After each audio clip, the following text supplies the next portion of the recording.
जय श्री महाकाल महादेव दरबार में आपका हार्दिक स्वागत है।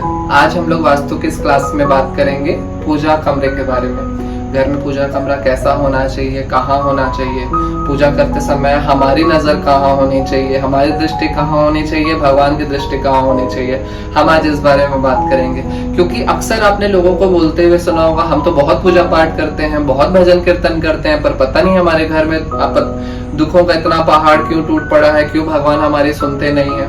क्योंकि जब भगवान को घर में आप सही व्यवस्था नहीं देते हैं तो भगवान को वो मान और सम्मान नहीं मिल पाता, तो भगवान उस तरीके से रक्षा नहीं कर पाते, भगवान उस तरीके से जागृत नहीं हो पाते। ये कहा जाता है कि अगर आपका घर इतना बड़ा है कि परिवार के सारे सदस्यों के पास में खुद का पर्सनल कमरा है, तो उस कंडीशन में आपको भगवान के लिए भी एक कमरा निकाल कर देना चाहिए।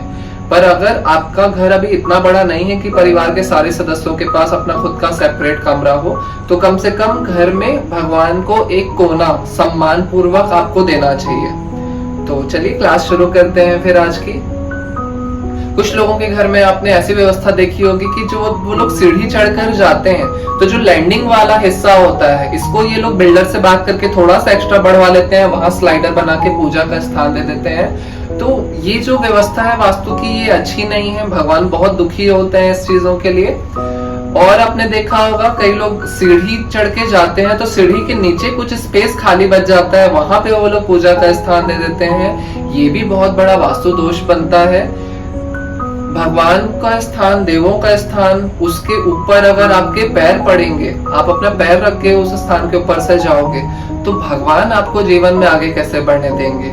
और एक व्यवस्था होती है वास्तु की कि आप अपने घर के दक्षिण के हिस्से में भगवान को स्थान नहीं दे सकते।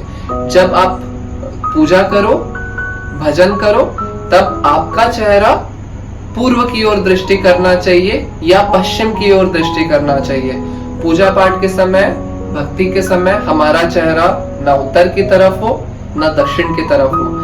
आइए हम लोग वास्तु की कुछ व्यवस्था के बारे में बात करते हैं, कुछ छोटे छोटे डिजाइन्स के द्वारा, ताकि आपको इस चीजों को समझने में और मदद मिलेगी कि किस किस जगह पर हम भगवान के स्थान को दे सकते हैं। वास्तु शास्त्र के अनुसार हम लोगों को कहाँ कहाँ पर भगवान के कमरे को रखने के लिए परमिशन मिला है। पूजा का स्थान आप इस जगह भी दे सकते हो, घर में, घर की पश्चिम की स्थान पर, घर के पूर्व के स्थान पर भी आप दे सकते हो। अब हम लोगों का वास्तु शास्त्र के अनुसार हम लोगों को पूजा का स्थान बनाने के लिए 5 व्यवस्था बताई गई है। आप रख सकते हो। जो सबसे बेस्ट जो जगह माना जाता है वो आपका होता है नॉर्थ ईस्ट, जो सबसे बेस्ट जगह होता है आपके पूजा के स्थान के लिए। उसके बाद सेकंड बेस्ट माना जाता है आपका घर का पश्चिम का हिस्सा, सेकंड बेस्ट माना जाता है घर का उत्तर का हिस्सा, एक और बेस्ट माना जाता है यहाँ पे नॉर्थ का हिस्सा।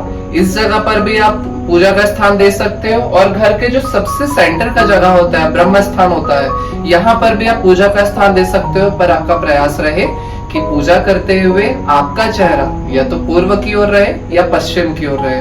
पूजा करते समय आपका चेहरा उत्तर या दक्षिण की ओर में नहीं होना चाहिए। अब एक और वास्तु की व्यवस्था देखते हैं। ये हुआ नॉर्थ, ये हुआ साउथ, ये हुआ ईस्ट, ये हो गया वेस्ट। अब लोग क्या करते हैं, इस हिस्से को छोड़ देते हैं, नॉर्थ के हिस्से को, और साउथ के हिस्से में वो लोग एक जगह पे बना देते हैं बेडरूम और एक जगह पे बना देते हैं बेडरूम, और ये बीच का जब स्थान हो गया, इसको आप बोलो या तो स्टोर रूम कम पूजा का घर हो गया।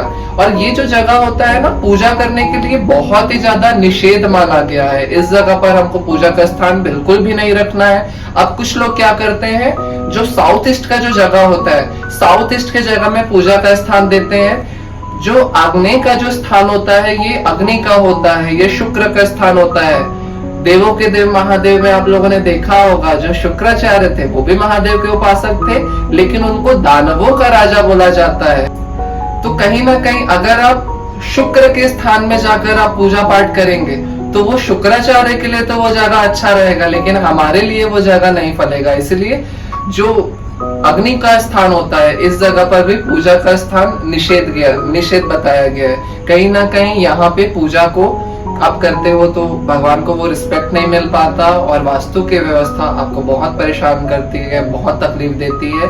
ईशान में जो पूजा के स्थान के लिए सबसे बेस्ट स्थान बोला गया है। यहाँ पर टॉयलेट को भी निषेध माना गया है। अगर यहाँ पर टॉयलेट होता है तो आप कितना भी मेहनत करो, आपके जीवन में ना ग्रोथ दिखता है, ना फाइनेंस दिखता है। आपके परिवार के सदस्य किसी न किसी तरह के हेल्थ इश्यूज को लेकर भी कंटिन्यू पीड़ित रहते हैं। अपने घर, ऑफिस, कमर्शियल प्लेस के वास्तु समाधान के लिए, वहाँ के वास्तु को ठीक करने के लिए आप दिए गए नंबर पर हमसे संपर्क कर सकते हैं। जय श्री महाकाल।